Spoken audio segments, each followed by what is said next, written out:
Welcome to a brand new interview from the Wrestling Epicenter. This interview was conducted on January 28th, 2026 by James Walsh with very special guest, David Sahadi. If you like this interview, give us a like on this video, leave a comment, and tell us what you think, and consider subscribing. It helps us more than you know. Now, without further ado, welcome to the show. Welcome back to Interactive Wrestling Radio. Joining us on the Newsmaker line right now is a gentleman whose name you've probably heard around professional wrestling for many years. Joining us for the first time in our 23 years of doing this, it's a pleasure to have on David Sahadi. Are you with me, sir? Yes, I am, James. It's a pleasure to be here. Thank you so much for having me on. It's an honor to have you on. And of course, there's an occasion. There's a reason we're having you on, and that is to talk about your latest book, which is called Backstage Pass. I love the artwork on the cover, by the way. Very, very cool. Thank you. Thank you very much. And the book is out there now. I'm reading some reviews, and I will be honest with you, there's some great reviews, and there's some that are a little critical of it. But let's talk a little bit, first of all, what made you decide this was the right time to sit down and write and tell some stories about the backstage environments that you've encountered? Well, I had the idea about 2 years ago. I wrote my first book, My Dad, My Dying Son, because my father and I were very close. He was my mentor, my light, my guide. He's my best friend. And I know I'm being biased when I say this, James, but he was, to me, the best father there ever was and the greatest friend that ever lived. And his passing, I knew it was going to be tough. And when it came, it was 100 times tougher than I thought it would be.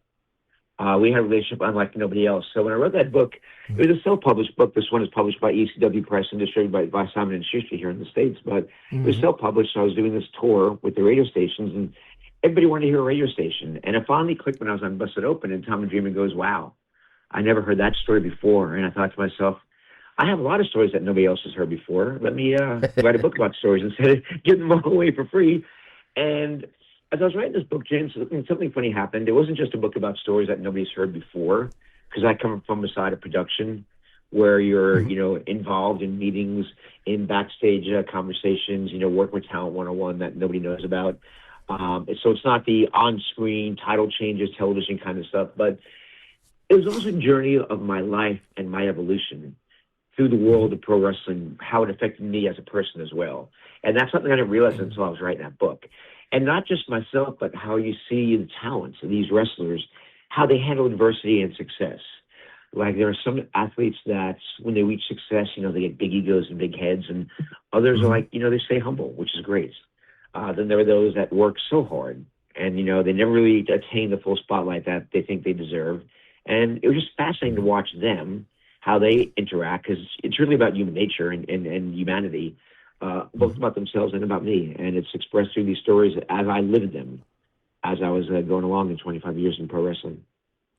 Absolutely. And for those who don't know your history in pro wrestling, you started with World Wrestling Entertainment in 1992, and you had a good run there over 10 years. Correction. I mean, you're right, that it was World Wrestling Federation back then. Oh, see, there you go. I missed that term federation. That sounded so cool. That is cool. It had like a Star Trek sense to it, That's the cool thing. When I got for Christmas, my wife bought me the rebranding of the Hulk Hogan LJN, because I have the original on the shelf of the one I got when I was like 4 years old, and she bought the re-release that they put out on it. And just looking at the logo without the F on there, it's just like it jumps out like a sore thumb. It just feels like that F needs to be back on there. But anyway, that's does. just.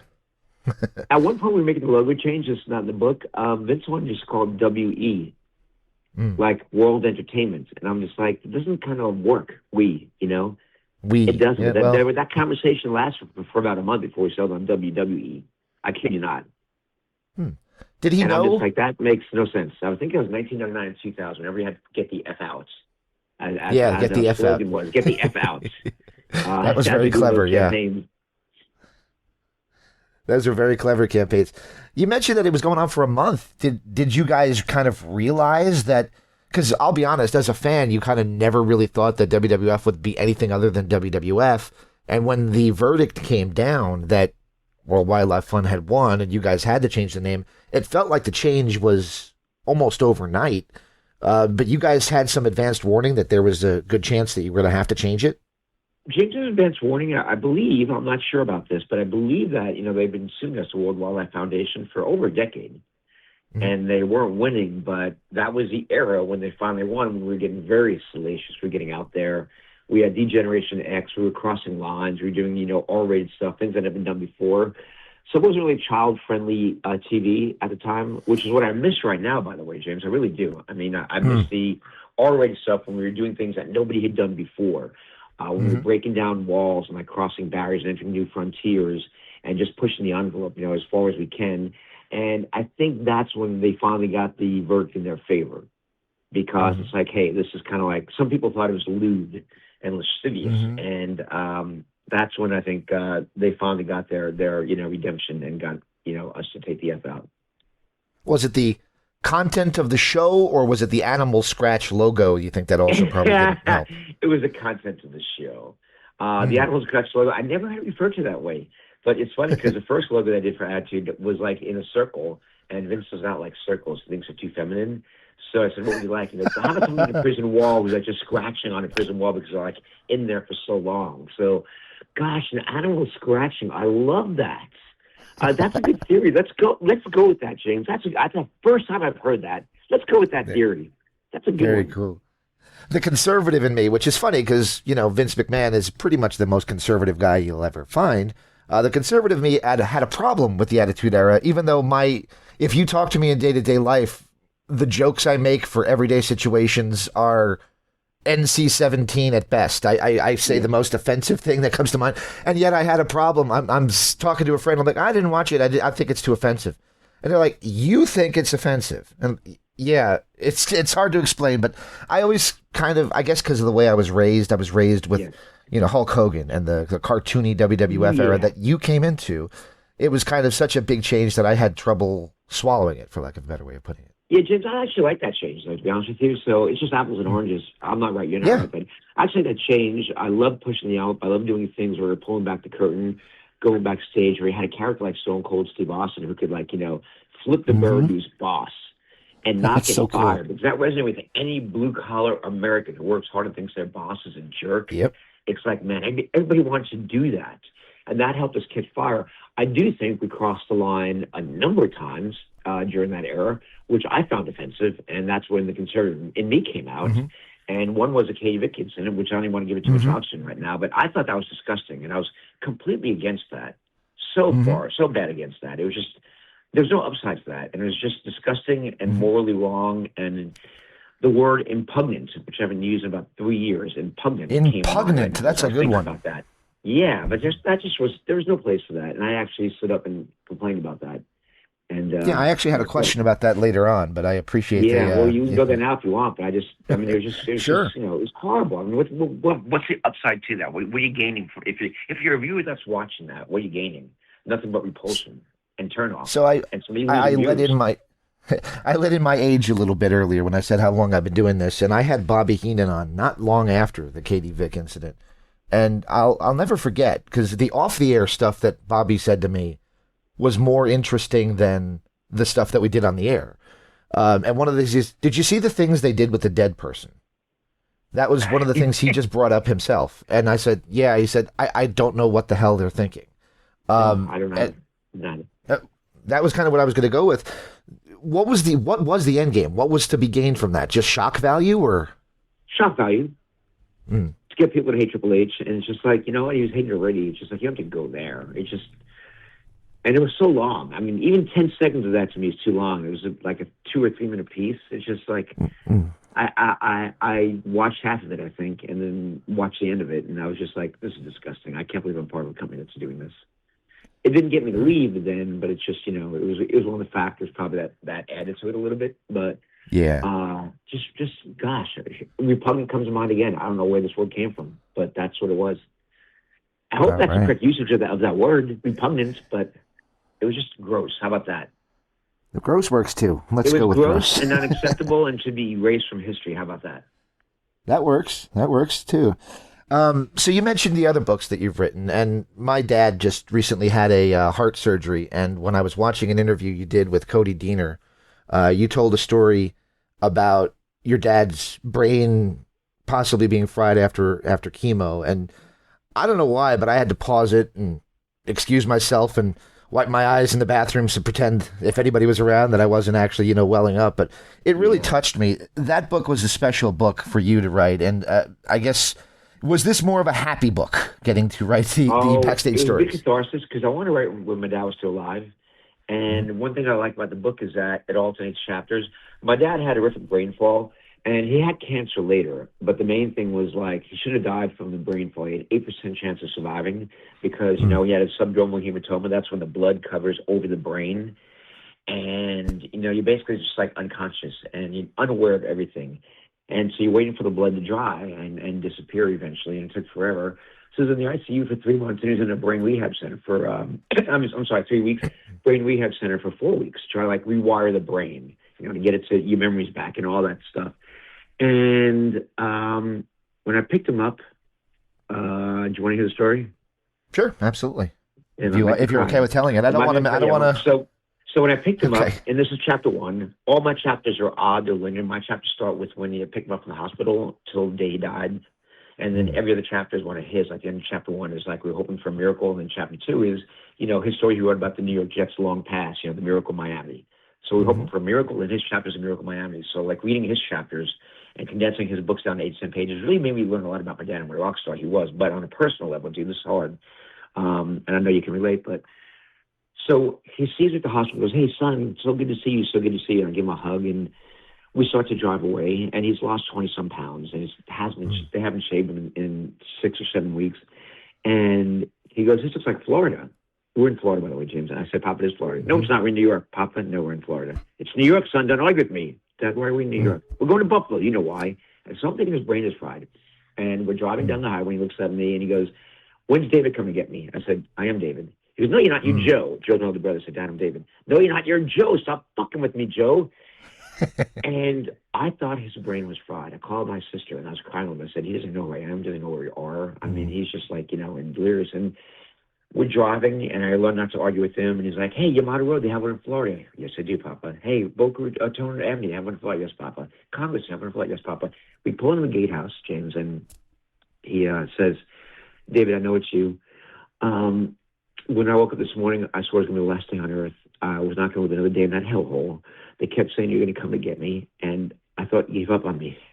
And I'm wailing right now. My eyes are crying out, and I'm just like, "No, Papa, I'll never give up on you." And he goes, "You saved my life. Thank you." And I'm just bawling. We go to the gatehouse, and we get to his house, and he's like, "This is like my house in Boca." So he's back there in that, place again. I call it Lululand. And I said, "Yes, it does, Papa." He goes, "Good job, Joe." So it took him 3 weeks to even know who I was. And that was just so tough, thinking that his memory's never going to come back. And it took 8 months to get his full memory back. Here's one interesting thing, James. I know we went off on a tangent, so I'll wrap up shortly. About a month and a half in Thanksgiving, he seemed fine. He was aware of everything. We didn't realize until 8 months in that he was only aware of that day and every moment that happened before his fall. But like when he went to sleep at night, he'd wake up and everything was erased except that day. So he was just remembering the moments and being aware, but he remembered everything about his childhood, his youth, and his career up until the day he fell. And 2.5 years later, when he did eventually pass from chemotherapy from cancer, he should have taken it at age 92. I advised him against it if he wanted to fight it. He still never had that 8 months in his mind. It was completely just like it never existed, that 8-month gap. Even though he was so aware of things and watching football games and so conscious, he had us all fooled. It was amazing. It was also disturbing. That is interesting. That's very much like the movie 50 First Dates, if you ever saw that one with Adam Sandler. No, I haven't, but it seems like it's intriguing. Yeah, it's a comedy movie, but why am I drawing a blank on her name? The little girl from E.T. I cannot think of her name. Drew Barrymore. There we go. Yeah. Drew Barrymore. Yes. Yeah, she has that condition. She was in a crash, and she has that condition. So every day for him, he's got to find a new way to make her fall in love with him. But yeah, very similar situation to what you're describing with your dad. You might want to watch it. It maybe it'll be cathartic. Who knows? Writing the book was cathartic because I was in mourning for 3 months, and it's just like I fortunately I didn't do anything like drink excessively or do anything that was damaging physically, but life just like lacked joy for those 3 months. It really did. And then I got in an argument with my mother on Mother's Day because she and my dad never got along and they were divorced. And I got angry, and I turned that anger into where's my laptop, and I wrote the first chapter in one day. And that when it took off from there, that was my catharsis writing that out, realizing how beloved my father was by other people, not just by us. What a rock star he was, because he wrote 31 books. He authored, James. Don't say Authored. wrote. My dad was an author, not a writer. 31 books. He published monthly magazines, including Wrestling World and Pro Wrestling Scene and Wrestling Illustrated back in the day, and football magazines. And he was a prolific writer. And I realized how famous he was, but he never acted that way. He was humble. He stayed a father. Even when he took in Super Bowls, he was just a father. Everybody's calling his name over, but I just thought, that was the normal way he lived. I didn't realize until writing that book what a rock star he was when I was growing up.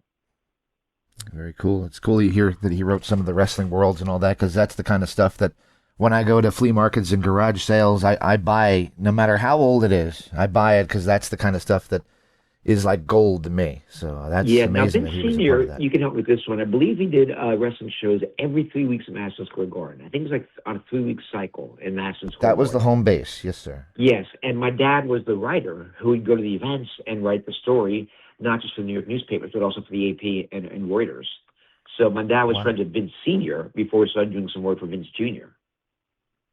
Wow. That's why amazing. when they punished me by taking my dad's legend check, that's why I went off. Anytime you attack my father, dude, I'm going to go ape shit. I'm sorry for cussing, but it's just like, no problem. That's my dad. I loved him. Whenever somebody tries to harm him for no reason of his own, I just go off. I really do. That's my trigger. My one and only trigger. Very cool. I can understand that. I'm protective too. Papa Bear, if you will, when it comes Bear, down to I love that. Good for Papa Bear. There you go. All right. So I stole that from my mom. I'm sorry, I said my mom, my wife. There's a Freudian slip if there ever was. Oh, my goodness. Yes, there is. Yeah, she did that with one of our kids. She got into an argument with one of the teachers. And when I said, you turn into a different person, she said, yeah, Mama Bear came out. And I kind of stole that from her. That's great. All right. When you arrived in WWF, as it were, things were trending downwards. I'm in Arizona. Yes. A local guy out here that I'm sure you worked with was Adam Baum, Brian Clark. He describes it as it was on its ass. But things did turn around. Did you, coming from not being there before, obviously, seeing the fact that they were playing different venues, could you tell that things were not as hot as they had been 2, 3, 4 years prior? Yes, I could see it because they were taped. The attendance was low.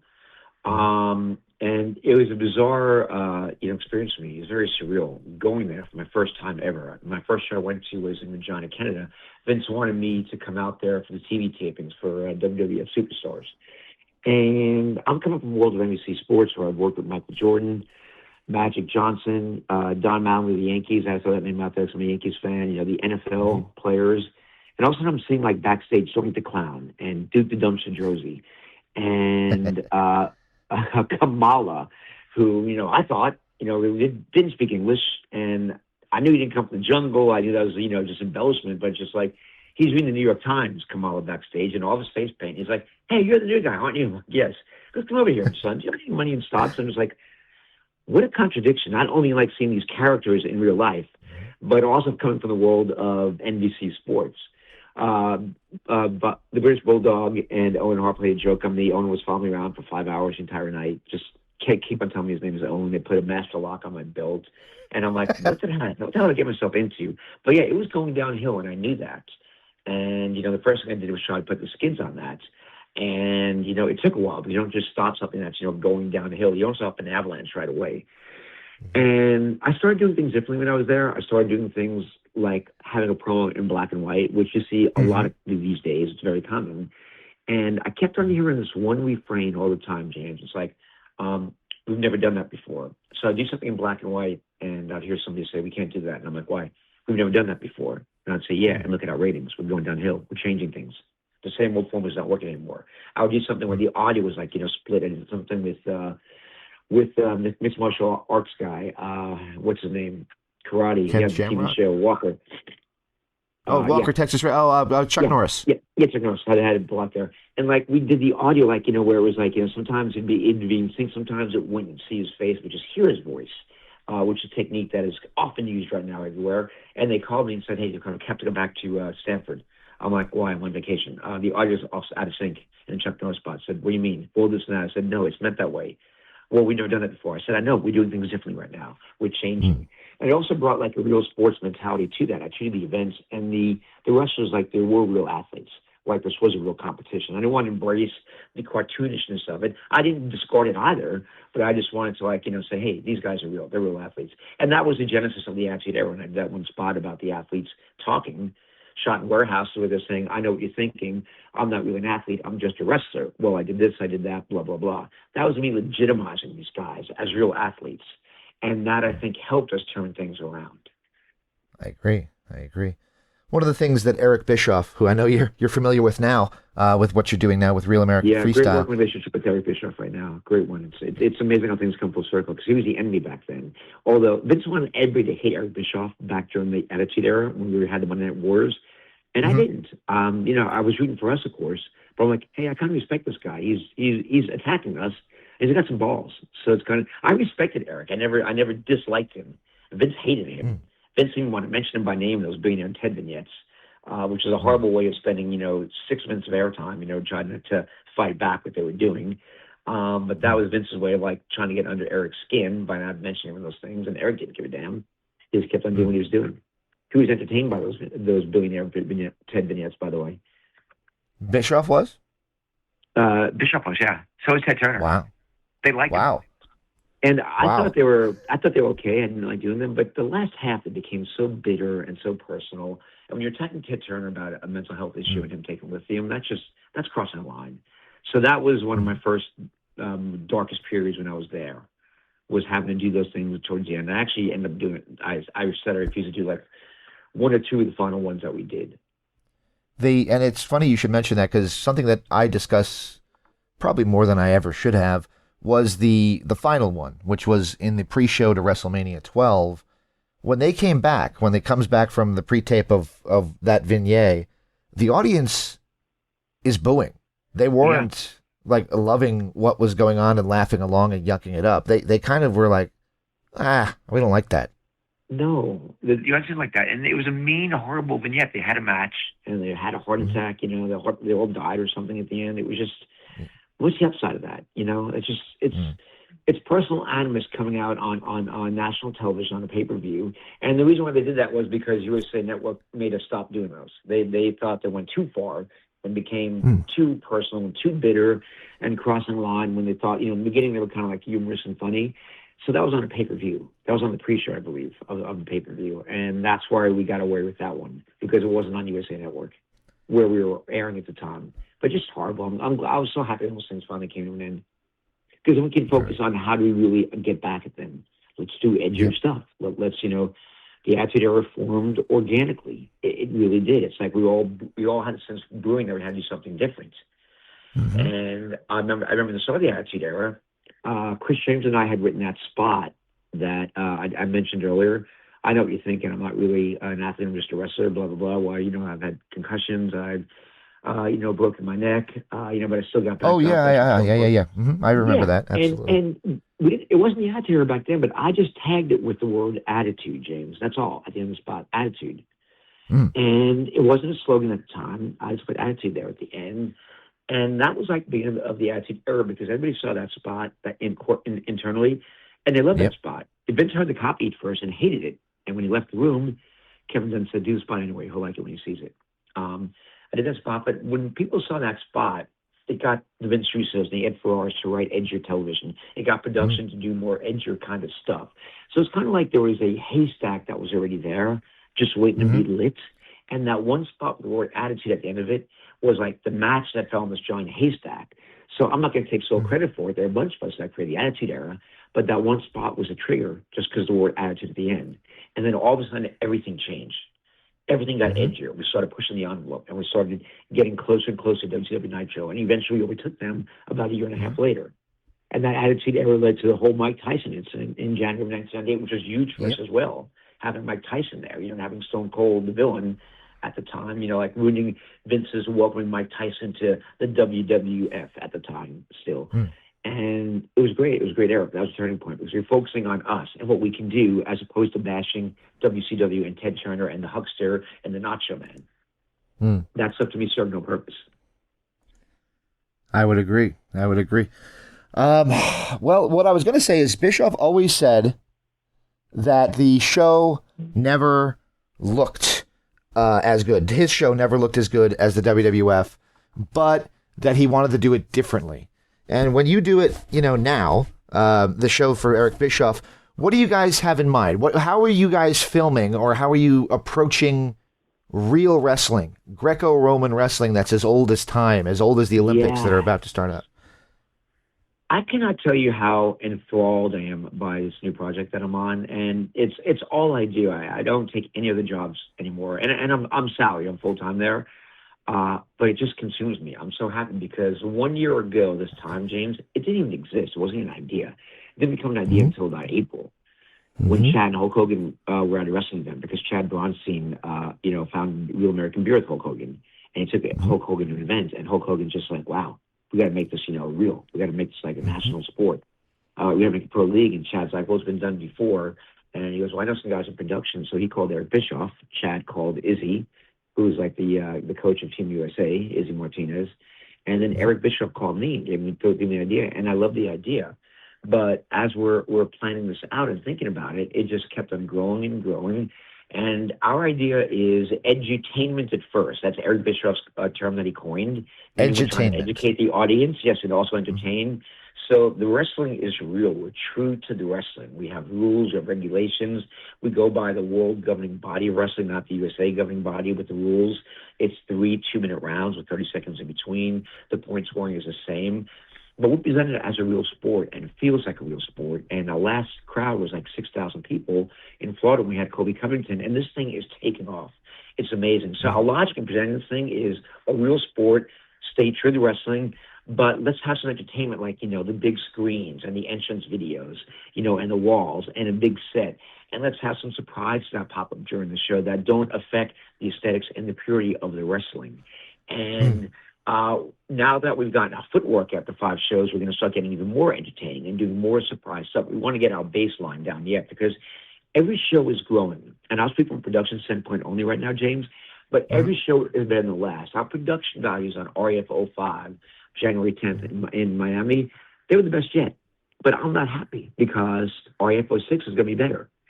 And Eric reached out to me. I reached out to James Ontivero, who, works for Sony. Great guy. I met him at MLW Wrestling. He also works for them because he's a big wrestling fan.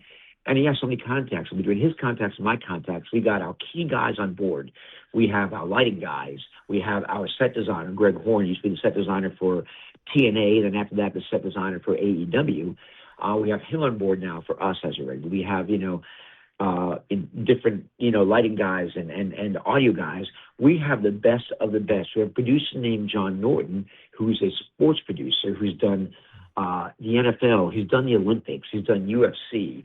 So we got a team. We're about 80 people strong, but let's just say lieutenants, the guy who's in charge of lighting, the guys in charge of the set, those lieutenants, we have 6 of them.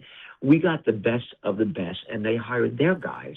And they all have never worked together. It's an all-star cast. If you put together an all-star team in baseball, football, you have all-stars, but they're not a team. They're just a collection of all-stars. So our collection of all-stars right now is meshing together and becoming a team. We know each other because consistency is the key to production. You have to have consistency. You can't hire new people for every show because they don't know the show. So every single time we have a show, I look at that. How can we make it better? How can we make it tighter? How can we shorten that? I do a post-mortem after every show, and I watch it constantly and figure out how we can make it better.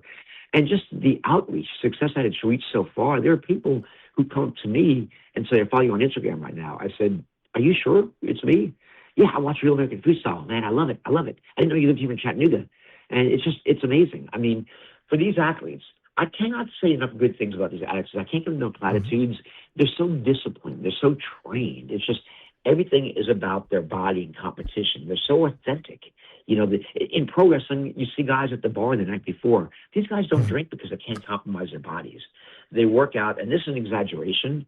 The beginning part I'm going to say, but it's what I keep on saying to everybody. Everything's a number 6. They work out 6 days a week for 6 weeks for 6 hours a day, all for a 6-minute match. And that's not hyperbole. It's close to the truth. These guys work out so intensely. I was working with Michael Chandler, who is also a UFC guy as well. But everybody in UFC has their roots in wrestling. That's the foundation of MMA, is pure wrestling. And he said training for wrestling is 10 times harder than training for UFC. Because what do you have to go through? You have to be at 100%. You can't have like a stiff ankle or a stiff calf. You cannot be at 95%, or your opponent, even if you're better than him, is going to take you down. He's going to exploit that weakness. So they condition themselves. It's all about conditioning for those 6 minutes. When those 6 minutes are done, James, these guys are winded. These guys are drenched with sweat, yet it's not an ounce of body fat on them. It's just amazing. They're the world's most elite athletes, and they're so humble, and they're so gracious, and most of them are faith-oriented. And it's a pleasure because, unlike any professional wrestling league I've been in WWE, FWE, TNA, Major League Wrestling, there's all this backstabbing and all this, like, guys lobbying for position. And here, everybody's helping each other out. There's not one negative person there. I saw David Carr's father teaching Pat Downey, an NCAA champion, some new moves before our event in Indianapolis.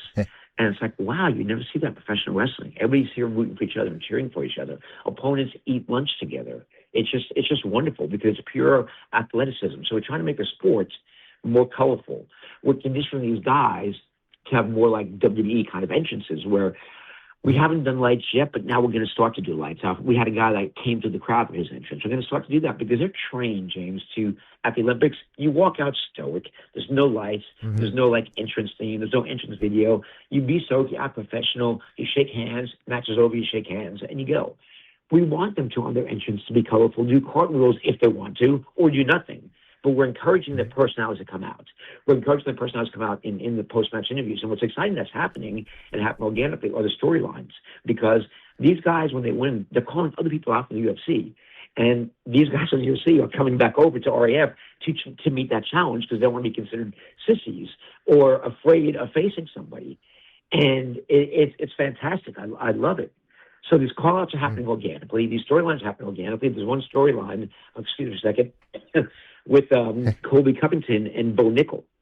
And this is organic. And there is real heat between these two guys. There's actual hatred because of a comment that Bo Nickel made on social media and just escalated at RAF 10. They weren't facing each other. But Bo Nickel called out Colby Covington halfway through the show. And at the end of the show, Colby Covington won against Luke Rockhold, and he called out somebody who's retired in the UFC. I think it was a slap in the face to Bo Nickel. So they're eventually going to wrestle. And it's grueling when you wrestle. And I would not be surprised if an actual fight breaks out. There's that much animus between these two guys. And of course, it'll be disqualified. Of course, you don't want it to happen because, it might be a little bit of a stain on the sport. It'll also be good PR, but there's not much venom between these two guys. All of them some comments on social media. So these storylines are happening on their own. It's great. Real Woods got defeated by Jordan Oliver. Real Woods is considered the second best wrestler in the world in his weight class. Jordan Oliver is 10 years older. He's a former Olympian. And, Real Woods was favored, and Jordan Oliver beat him twice in the final seconds. He used strategy, and it's amazing. He was down by 1 point, and I'm going to make this very short and easy for the pro wrestling fans who are listening, but a takedown, that's like a body slam, or when you grab somebody and slam them down to the mat, which you can do, you get 4 points for that. If you push somebody outside that white circle, because we really are the squared circle. I never knew what that meant in pro wrestling, the squared circle, but in Olympic-style wrestling, you have a square mat, and there's a circle in that. Where circle on the inside of the mat, right? Yeah. So that really is a squared circle. I never realized that until I saw that in real life. So but remember, that circle is feminine, though. Yes, according to Vince. But actually, the circle is inside a square box, so maybe it's not feminine that way. Maybe the square box is inside the circle. It'd be a different story. There you go. So he said with 26 seconds left, he knew he was down by 1 point. Either he needed a takedown to get 4 points to win, or a tie wins if you're the last one to score, a push out. So he did something where he went from his left leg and left hand dominant. He switched to his right leg to try to bait Real Woods in with 26 seconds to go, because Real Woods could just ran out the clock. And Real Woods went for the bait. The minute he did, Jordan Oliver moved and he grabbed him. And he knew that once he grabbed him, he had the match won. It was a question whether it was a takedown or a push-out. So he tried to get him a takedown, and so there were 6 seconds left. He said, too long for that, and he pushed him out. And he pushed him out with 1.6 seconds to go in the match and won. And It's amazing. So there will be a rematch, but these storylines are happening organically, and they're wonderful. There is nothing scripted about this league, except for the entertainment things that we do that are in between matches. Yeah, very similar to watching an NFL playoff game, like where you see a catch that might have been an interception or an interception that might have been a catch, and us guys go on Twitter the next day or Instagram or whatever our platform is, and We debated, and our people get angry with it, and it becomes a storyline. But it happened for real. It was a legitimate thing that occurred, and there you go. It's pretty amazing that that this is catching on. Yeah, and the key thing is having the personalities come out, like you have in pro wrestling. You have characters, but in this case, we want like the real character to come on out, who they really are. We have a guy named Muggsy. He's a social media influencer. He's got like 1 million followers, and he wrestles every now and then. He's not the best wrestler, but he's so entertaining and he's so colorful, and that's what we're adding to the presentation list, and it's just only going to get better as time goes on, because Eric Bischoff said in an interview that he thought it'd take us 1.5 years to get to where we are right now after just 5 shows. And it's amazing. I think Phoenix we're going to have a sellout, which is pretty impressive. Fox just renewed our contract. I'm going to ask a stupid question. Starting in May, Fox Nation. And I mean, my gosh, to have a partner like that this early on, and for them to love us so much that they renewed the contract. Our last event on January 10th, REF05, it quadrupled the biggest purchases of that subscriber network in 24 hours. Quadrupled the biggest number that they had in their history. That's huge. That's unprecedented. That's how popular this thing is becoming. And it's also the most popular sport in high school and college these days. That's what more kids are getting into, especially females are getting into wrestling. So we came at the right time, because now usually these wrestlers, after the Olympics or the NCAA eligibility ran out, they had nowhere to go to earn a living. So they went to MMA or they did other jobs. Now they get to stay in pro wrestling. We're calling ourselves pro wrestling right now, and the other thing, sports entertainment, and they can continue their wrestling career for the 6 or 7 years. Kurt Angle said after the first show, wow, he loved this. If RF was around when he won the gold medal, he would have joined it for like 6 or 7 years until his body started slow to get a bit slow, because that's when you're done in this league. You have to meet your elite level or your history. And he said he would have done it for 6 or 7 years, then gone to the WWF at the time. So it's just exciting, because these people now are jacked that they have a place to go to, and it's over. These kids, we have so many kids in our crowd, which is great. So many youngsters between 6 and 12 that are passionate about it. So it's just like, when you have that in your audience that's cheering and loving this thing, you know that you're groomed for long-term success. Very cool. And I got to be honest, I'm glad to see it's doing well, because, and I've kind of let the cat out of the bag earlier when I was talking about the Christmas gift. I am the biggest of Hulk Hogan fans, and when he passed away, my first thought was, that's really going to hurt those guys. And I'm sure that the first show, which you guys, did a tribute, yes, which was how they advertised it. In fact, when they did the commercial for Fox News, it was a tribute to Hulk Hogan. But you guys have kind of weathered that storm, as it were, and are still going strong. Yeah, let me tell you something about that. To the wrestling fans, sorry we talk so much about REF that are out there. They don't care about REF, but you should check it out. It is good. But I'll mention this, sir, because it involves Hulk Hogan and REF. But like when Hulk Hogan passed, my head of production, James, he was one who was helping me gather this entire team. We had the team together, and we're just plotting strategy. And this is in July. Our first show was August 30th. He called me crying. And he said, I got to quit. I can't do this anymore. And I'm like, James, why? And he goes, I was only doing it for Hulk Hogan because my father has dementia. And he was waiting for that moment.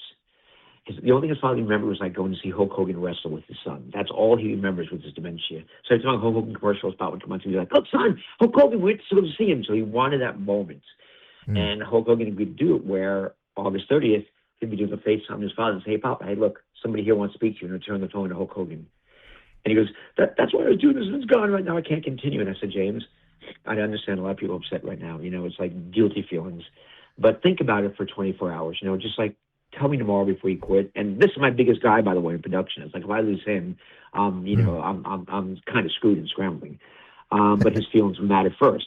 I said, think about it, But to me, the greatest way we can do right by Hulk Hogan, the greatest thing we can do for his legacy, is to pay homage to him by doing the best show that we can. That's what he would want. And he didn't wait 24 hours to call me back in LA. He goes, I'm back in. I'm sorry. You're right. We're doing this for Hulk Hogan right now. We're doing this for the Hulkster. And we all rallied around that. As sad as it was, as tragic as it was, it became, a day or two of mourning where everything just shut down for a second because I was emotionally, upset. But it became a rally cry for us, hey, let's really knock the show out of the ballpark. Let's do it for Hulk Hogan. So it actually motivated us, as opposed to being a detriment to us. All right. So one of the things people talk about when they talk about you is the most famous of Raw intros. There was also other show intros that you were involved with. I believe there was one, I want to say it was Superstars. I don't know if it was you, but where they helicopters are going over top, and you got Bret Hart and Lex Luger in the ring. Oh, Uh, that wasn't that Raw. That was Raw. Raw on the roof. that Raw, yeah, Raw on the roof. That's right. Yeah, Yeah. that was that. And then the Austin one walking through the flames, and Yep. you had so many that are just so iconic. Do you have like one that, if you were going to say, okay, I'm going to make an Instagram post, and this is the one that I'm most proud of, that you go back to the most? Part of the Raw is War, and that's the Mhm. one where it's a warehouse, and like you hear the bomb sirens, you know, like when the air raid's coming in from like, World War II, and the warehouse doors open up, Stone Cold's walking in there through the flames. Like we have the ropes on fire, guys are fighting in That's there. amazing. We're projecting images of war through a projector onto the wall in this empty warehouse behind them, and there's just so much that encapsulated who we were at that time. We're going head to head with Nitro, Dreadman at Wars. I mean, Raw is war. War is the opposite of Raw, backwards. And I think that's my favorite for many reasons. A is I think the visuals on that are stunning and they look great. And I love anything with pyro. That's why I love working with The Undertaker a lot. We always did pyro. But there's a couple of funny stories to tell you about that. One is that Vince came there, and we shot this in December, and it happened to be the two coldest days of the year. And we're standing on concrete. A steel plate, a thick steel plate that is in this warehouse that is over a dock. So there's water underneath it, and it is frigid. So when your feet are cold and the water comes up, from your feet to your body, it's bone-chilling cold, and it takes you hours to get warm when you get home. And Vince came there, and our catering was a little bit late. We had pizza for them, and Vince just cut the biggest promo on me in front of all the wrestlers. Gosh, David, it's cold here. Oh, you got these guys, pizza, where's the beer, where's this? He went off on me.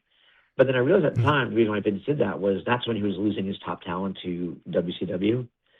So he was basically doing that as a sign of he's got their back. He wasn't that mad at me that catering was late and he was coming, but he wanted the wrestlers to know that if he can cheer out David Sahadi, wow, that he really had the wrestlers back. He always was looking out for them. So I got that. And here's another funny story. We had a fire marshal. They actually have pyro, so we can do all these explosions everywhere using propane mixed with gasoline. There's something interesting the fans might know, but the explosions that we do, I did at least, had 25% gasoline in the propane. And the reason why I put gasoline in there is because propane is clean. So if you have 25% gasoline, that makes it a little bit dirty. That's how in the gigantic orange fireballs, they're orange instead of white and blue, and why they have those tinges of black in them as well. That's from the gasoline. So you do all these explosions, and we wanted to light the ropes on fire, and the fire marshal's like, can't do that. What do you mean? It's just contained in the ring. He goes, yeah, it's fire hazard. We're like, wait, explosions aren't a fire hazard. There's nothing but steel beneath us.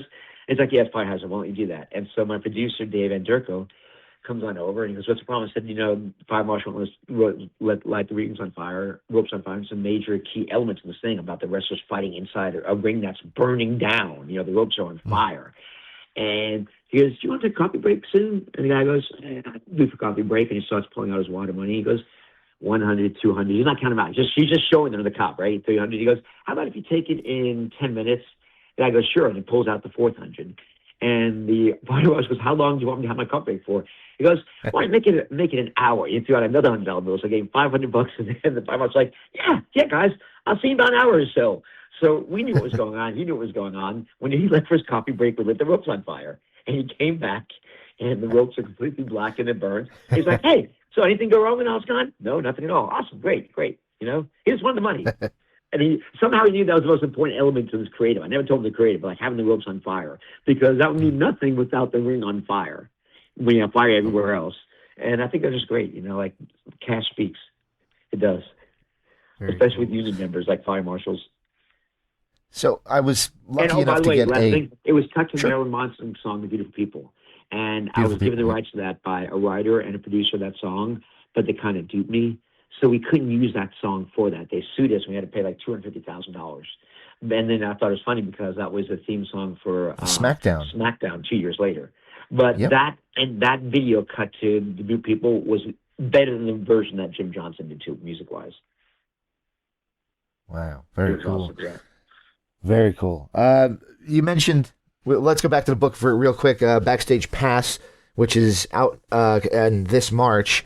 You mentioned that you talk a little bit about guys and how the guys change or don't change when they get fame and things like that. I'm reading through it. I was lucky enough to be sent a copy of it, and I haven't gotten through it all yet, but the one that I so far have seen you maybe be a little critical of, and correct me if I am wrong, I'm sure you will, is The Rock. Yeah, I'm very did you critical. find that The Rock got a little bit big for his britches, as they say down south? Yeah, and it goes back to my father, James, and that's my trigger point is my father. When you look at my father, like when they cut up my dad's father's check, his Legends check, when I joined TNA wrestling in the Cookies and Balloon incident, that was crossing the line. Let me address this first one first with The Rock, okay? So The Rock, it's like I knew him when he was a kid. I knew him when he was training in the warehouse, and he was a nobody. Not that nobody's a nobody. Everybody's a somebody. I don't mean it that way. I mean, like, as far as the world of wrestling, he was a nobody. Nobody knew of him. Nobody knew who Dwayne Johnson was. And so he's training for almost a year with Dr. Tom Pritchard, but I saw the potential in him, so I always encouraged him. And this and that. And he got big, and at one point he got too big for his bridges, I thought. I mean, people have said that I threw shade on The Rock, but I didn't. He cast it upon himself because I knew him before the mythology. I knew him when he was grinding in a warehouse, and like training with Dr. Tom Pritchard. And I was already an established figure there, so he knew who I was. And for me to give him, credit, that probably meant something to him, and I'd do that purposely. I'll take him out to dinners because this kid didn't have that much money, and I believed in him. It's like I made him look like a star in the videos I did. I started doing shoots with him. He's in the third version of the Attitude Spot. A year later, we had to update that when a lot of stars left. I used him in the video game commercial. I used him in many different commercial spots. I did the music video with him where he looked like a Hollywood star. I did Method Man music video for Aggression before he's even in Hollywood. So I knew him before he was that star, and he was great to work with. I called him directly. I didn't have to go through anybody. And then when he became big, somewhere along the way, I had a line I said to somebody and it's kind of mean, where it's like, they didn't look at star, but somewhere along the way, that kid became a Hollywood legend and decided the people who helped him get there were disposable. So then it's like I could not get to The Rock without going through the office, and I cannot get to The Rock without going through his publicist and his agent. And I'm like, what the hell? So we had this ID shoot. I worked with him for a shoot with Brock Lesnar before he went back to Hollywood to shoot Scorpion King. And he gave me 20 minutes. Brock gave me 5 hours. He gave me 20 minutes. And he said something like, yeah, I work with better directors in Hollywood than you do. And it's like, there's no reason for him to say that. That was just a mean shot at me. And it's like, yeah, of course you do, because those guys, get fucking $1 million budgets, and we're doing this for $50,000. So yeah, of course you do. But guess what? I fucking helped make you a star. I didn't say that. That's what I'm thinking in my head. I can all the sacrifices I made for you. Especially in that Aggression music video, he looks like a Hollywood star. Vince even said that. I said, well, Vince, one day he's probably going to become one. So let's get ahead of the curve. And so it's like I give him 3 books. I tell him, I'm going to say I'm going to send him an LA, and he gives me his address. So we're doing a shoot, ID shoot. We do these every year. And this is the last time I worked with The Rock. And we went to Miami purposely because he was in Davie, Florida, 20 minutes away, and he wanted to do a house match to work the West off. And the whole thing is down there, this whole set just for The Rock. We're shooting everybody, but like The Rock, whenever he wants it, everything stops down, we shoot The Rock. When you arrive, it's John Cena. I'm getting ready to shoot John Cena. I say, Rock, Cena's getting ready to go, but I'll shoot you right now if you want to get out of the way. Now, give me like an hour. I want to like you say hi to guys. Vince, give me an hour. I want to do this, want to do that. He kept on blowing me off, James, and it was frustrating. I got the sense that he really didn't want to do the shoot, and we came down there just for him. It's like, I'll do it for my match. Then it's like, I'll do it, after the match. And after the match, while the match is going on, I'm fuming. I'm standing there.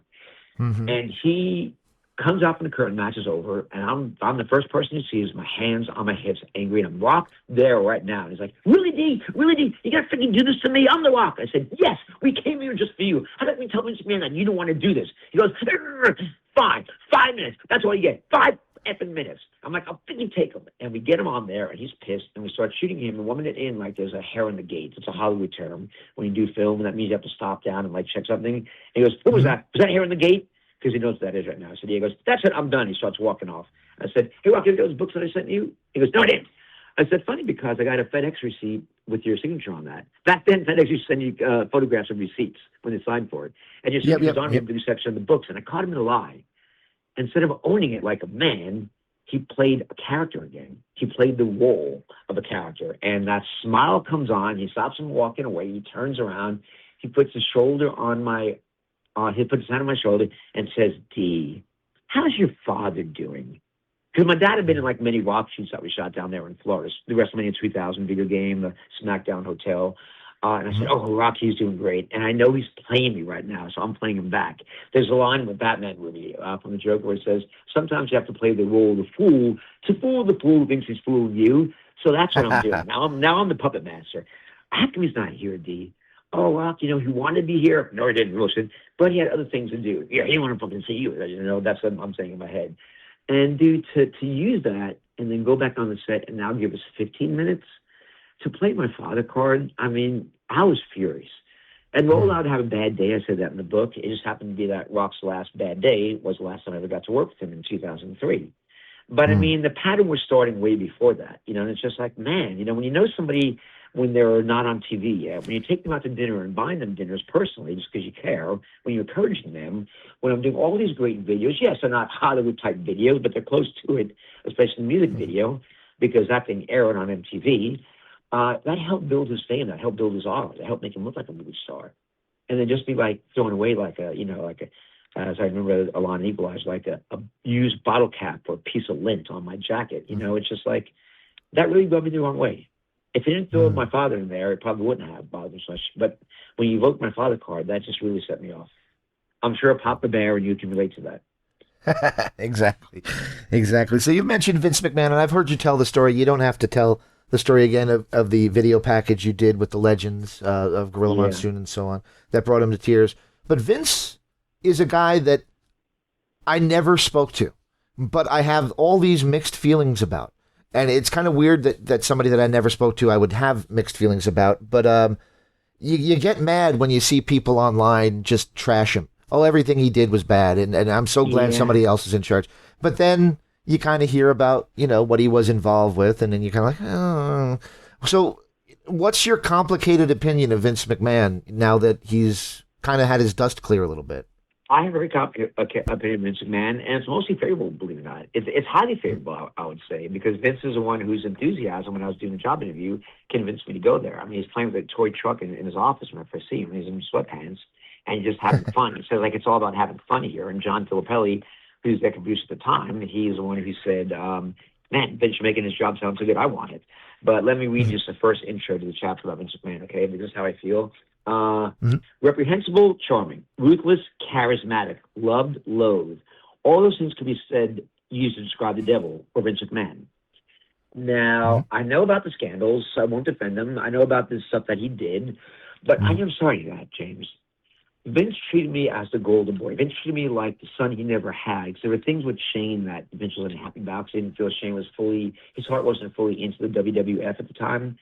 But my heart was, I was a golden boy because I was doing all these new things. I was winning all these awards. I won 27 Promax Gold Medallion Awards there for, the most creative stuff in television. And we were going up against ESPN Sports, CBS, all the major things. And we were just winning every single year because our stuff was so different.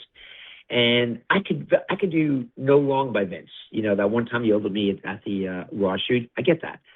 The Legend spot, he was unhappy because he didn't know why I was doing, Legends instead of the new generation. But when he saw it was a spot about the passing of the torch, he cried because I think, looking back right now, that he also took that, and I didn't realize it until a few years ago, James, but he took that as a passing of the torch of Vince Sr. to himself, how he made it better and bigger than his father did.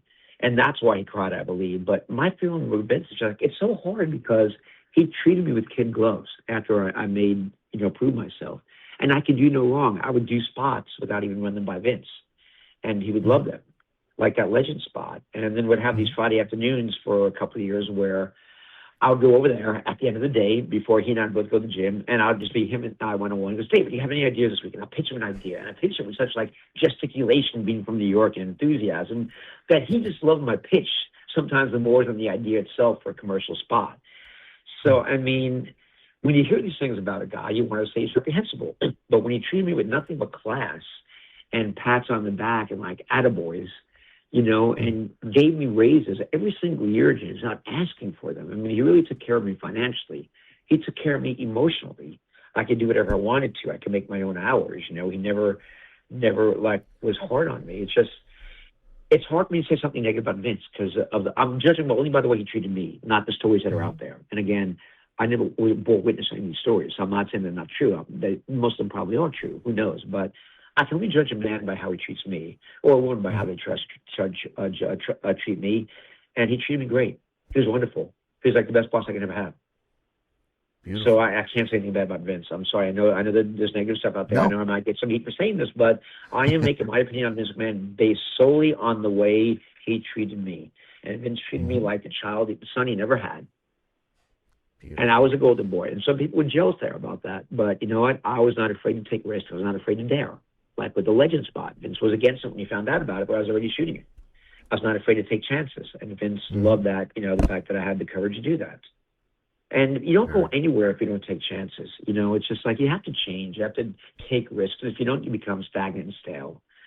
And that's one reason I have a hard time watching wrestling today, because back then, we lit the fuse, the Attitude Era, and we blew the entire, what was up. And we broke barriers and we crashed through things, and we took it to, a higher orbit than ever before, a place we'd never gone before. We had a real revolution, a real reinvention of professional wrestling.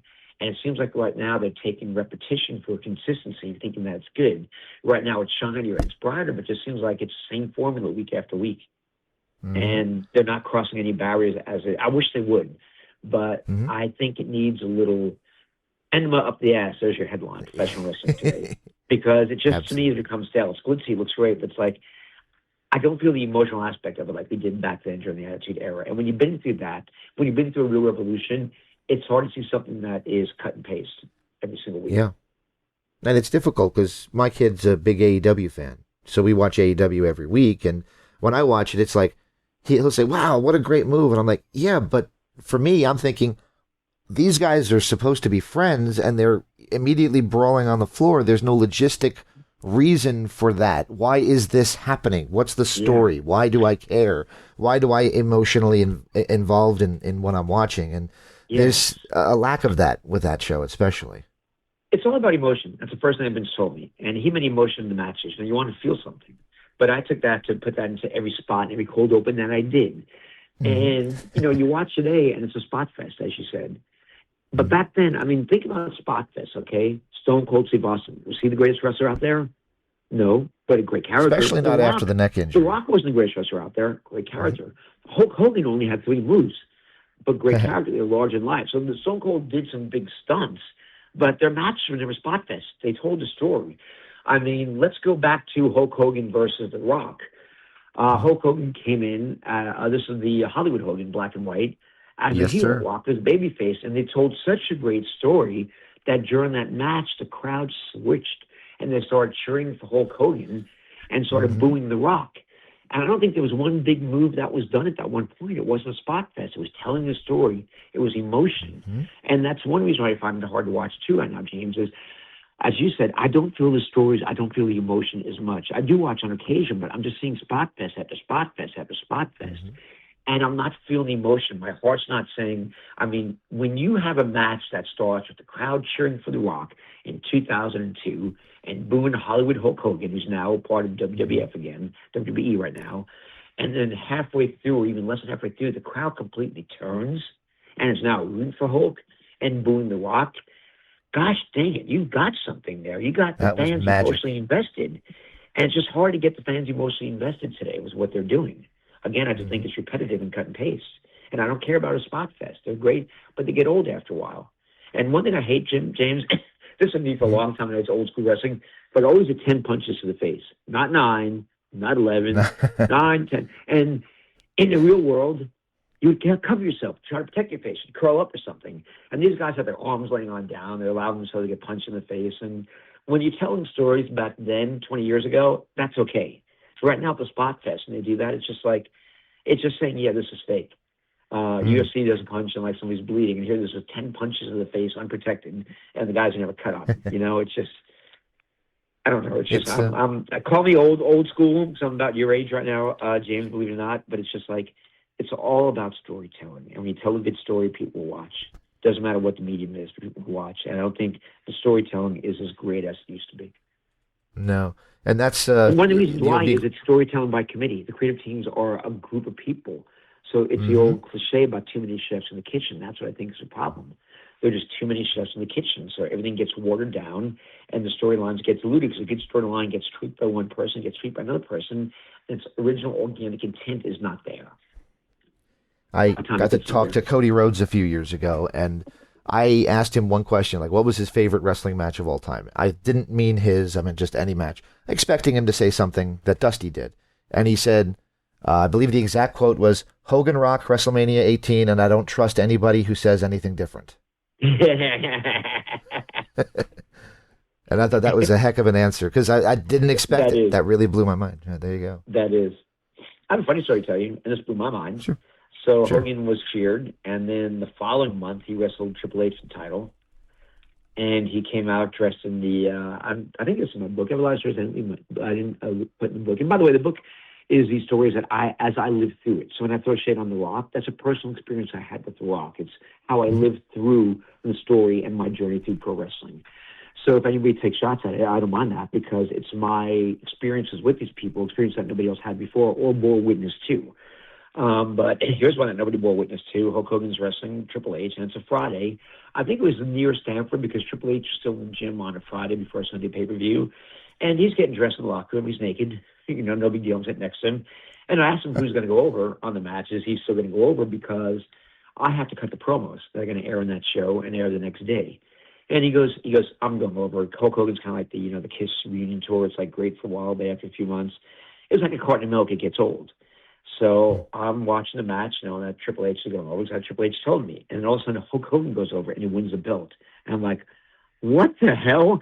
Did Triple H lie to me, or they changed that the day of? And I think they changed that the day of, probably, thinking that would be a good storyline for the fans since they were cheering The Rock beforehand. But I sincerely believe that 2 days beforehand, Triple H thought that he was going over. He told me that because he had no reason to lie to me. He knows I can keep kayfabe and keep the secret. But he told me with sincerity that he was going to go over. Very cool. So when he didn't, I'm going home as a fan watching that, having a party. Right now, we're 3 hours in, so we start our party an hour and a half before the show. We're 4.5 hours in of drinking and cooking and eating, and we have a buzz going on. And I'm like, wait, that didn't just happen, did it? No way. Is that a mistake? And it's like, no, Hulk Hogan really won. Amazing. Yeah. Amazing. And it is cosmically somewhat the right thing that when the company name changed from WWF to WWE, the guy that was so involved in taking it into the WWF era was the champion. Hulk Hogan was the WWE champion when WWF became WWE, and that's kind of cosmically correct, if you will. Yes.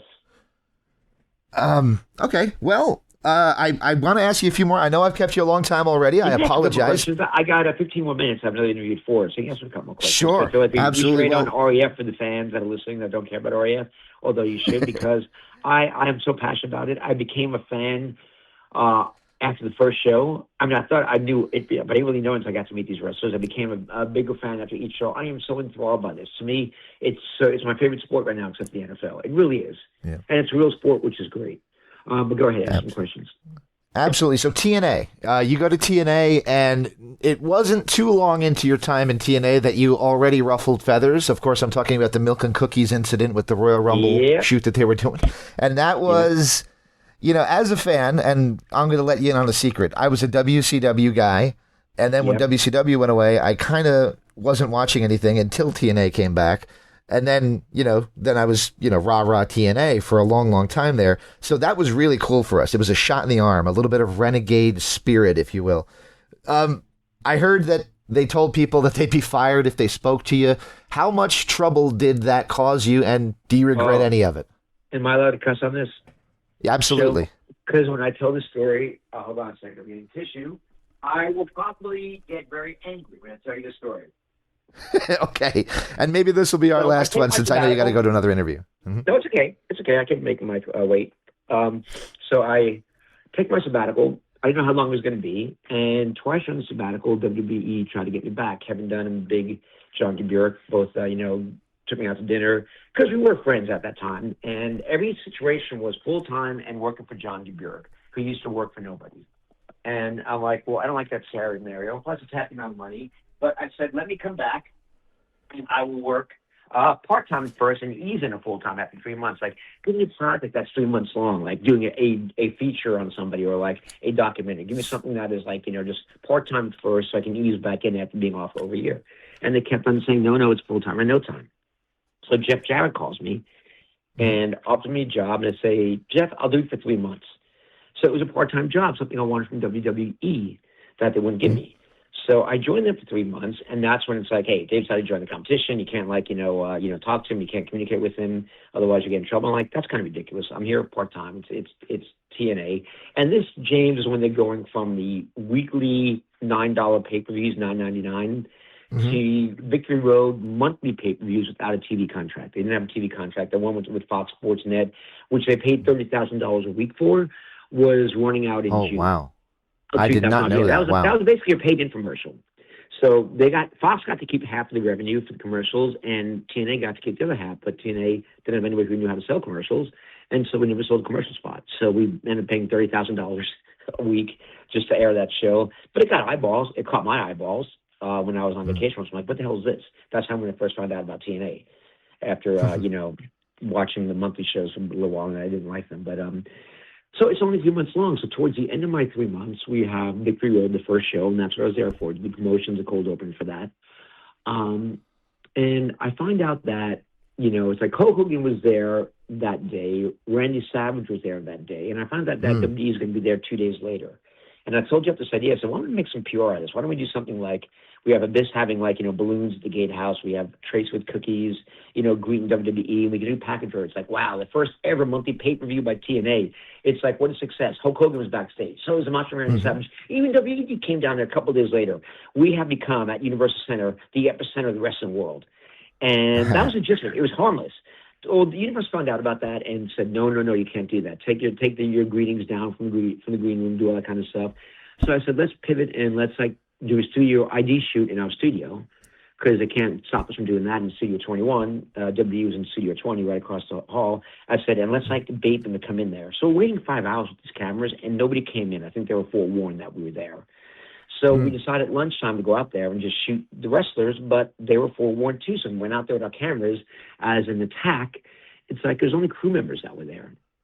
But when they heard about it outside, Chris Jericho stuck his head out and said hello. Rey Mysterio said hello too. And Big comes out when we're done. I'm like, we have a nothing burger here. We got nothing. We didn't get any wrestlers on tape. And he comes down and goes, David, stop doing this right now. As we're shooting, I said, Big, I don't work for you. You can't tell me something. I'm telling you right now, stop doing it. I don't work for you. We're on common ground. We're allowed to be here. And he looks at me with his face getting ready. He goes, you're dead to me. You're fucking dead to me. And and they send a PA over to our studio and said that Vince and Big want to speak to you, David Presley. I said, where? And they said, in their studio. I said, well, I'm not walking in there unless I can bring Abyss and Sean with me. And they say, no, they want you alone. I said, well, tell them I'll meet them on common ground with no cameras, or they can come here, but I'm not walking into a hostile studio alone without anybody being witness to what might happen, because I really was afraid of physical harm. I kid you not. Not from Vince as much as from Big. And who'd be there to see that? And it's just she comes back and says, they're not going to come over, but they said if you air in that footage that your ass is going to be sued.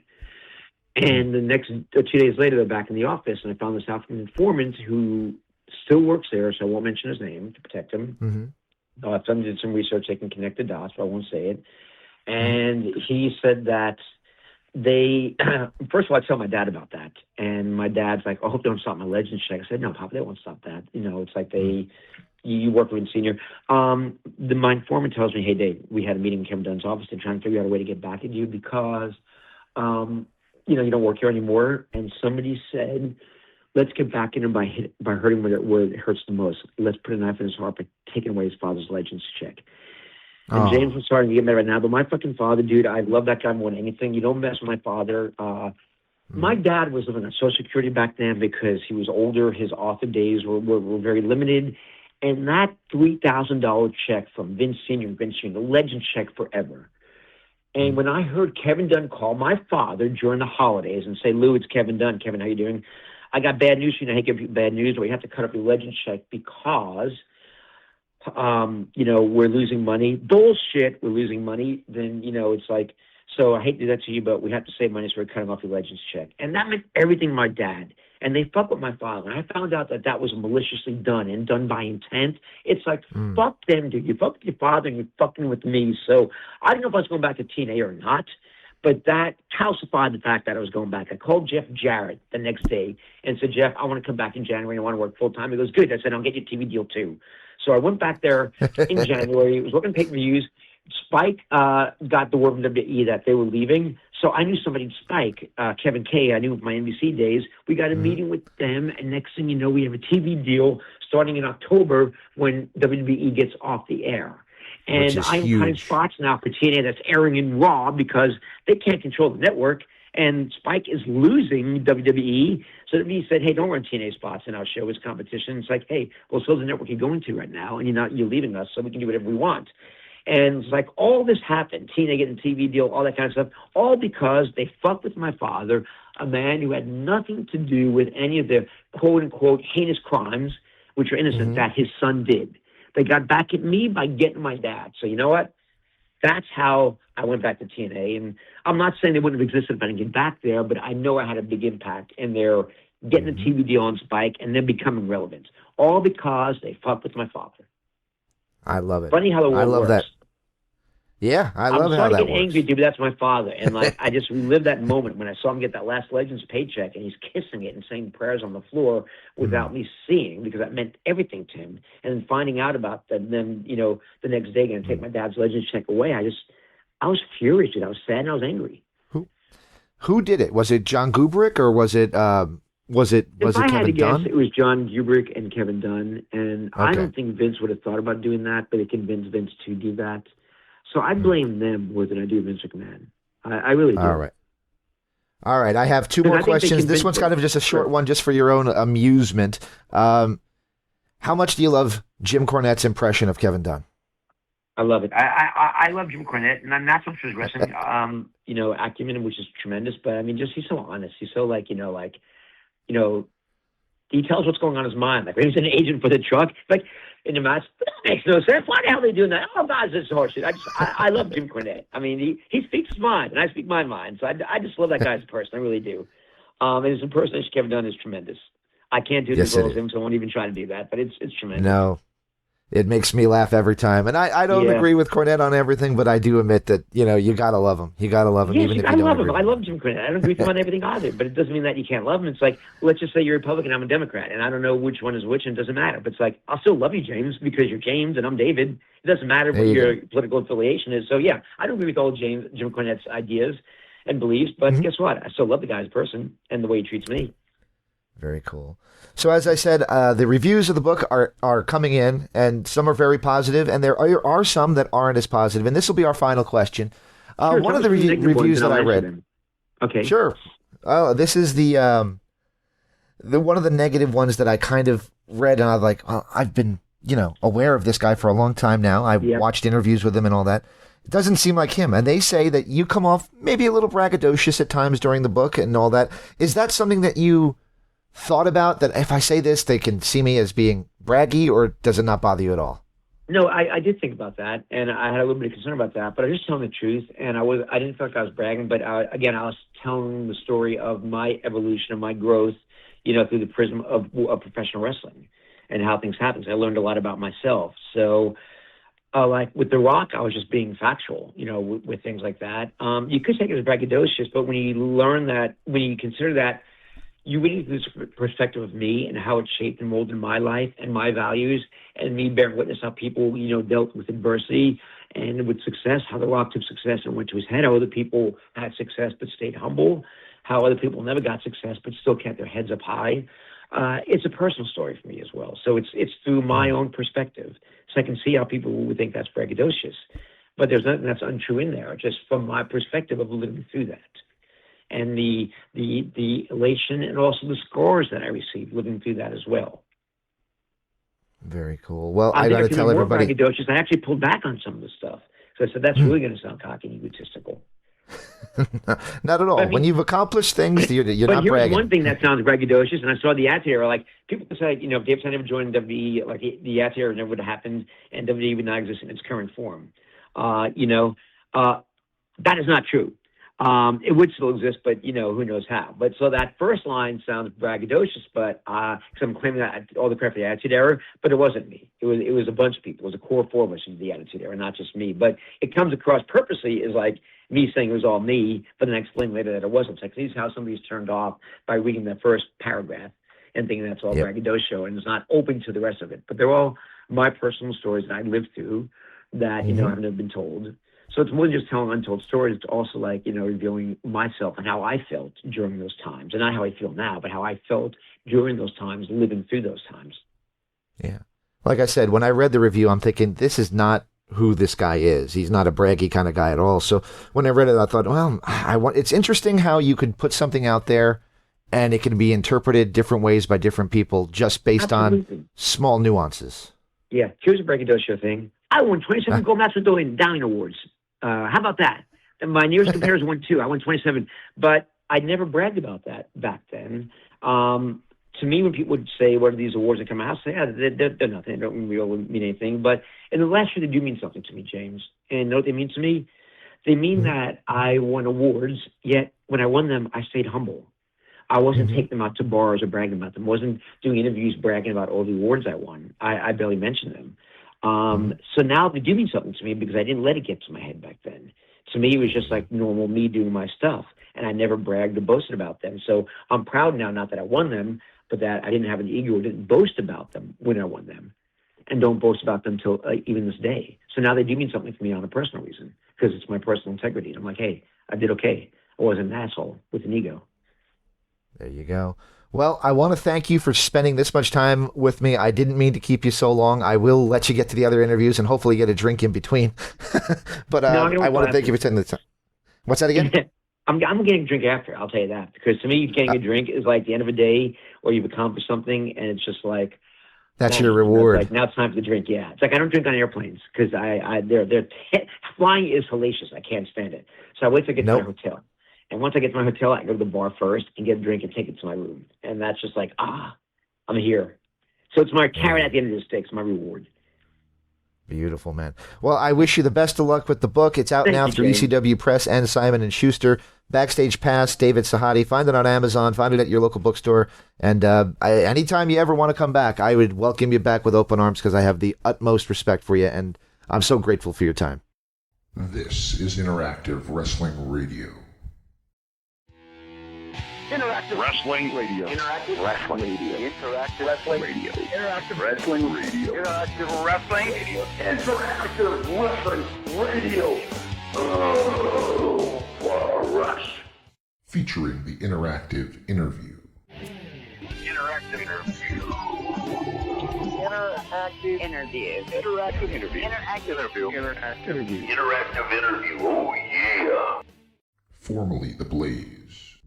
The Blaze. The Blaze. The Blaze. The Blaze. The Blaze. The Blaze. The Blaze. The Blaze. The Blaze. The Blaze rock. You a maniac, so what you gonna do when a Blaze of Maniac runs wild on you? On WrestlingEpicenter.com. Wrestling Epicenter. Wrestling Epicenter. Wrestling Epicenter. Wrestling Epicenter. Wrestling Epicenter. The Wrestling Epicenter. Don't get off. And now we shamelessly name drop from our history. The Wrestling Epicenter would like to apologize for the following. All right, everybody. Viva la raza. Viva la raza. Hey, y'all. Hello, ladies. Hey, guys. We had a lovely conversation. First lady. Absolutely. Oh, look at me. She's so kooky. Be there. Where else? Interactive Wrestling Radio. Wrestling Epicenter. Oh, my God. You win. Love being interactive. Whoa. I just got some mustache. I was going to shoot him. Yeah, I almost missed my pants. Breaking neck. I got 2 words for you. I heard a lot about you guys. I see my language. You're going to go to the shop. See them now. We're into the many. No nerves. That was great. It's going to be cool. Woo. What it's all about. The purest point of the living legend. Champion. Arrogant. Jesus makes me. Instead of statement, I'm talking to you. Charisma. So lonely without you. Yeah. In the land of extreme. Testify. Nevermore. Interactive. Interview. I'm not just the best. Interactive. Interview with a plastic You head. earned the right. Nobody. You better keep listening. Thank you very much. Controversy creates cash. Professional wrestling. Made in the USA, baby. Memphis wrestling.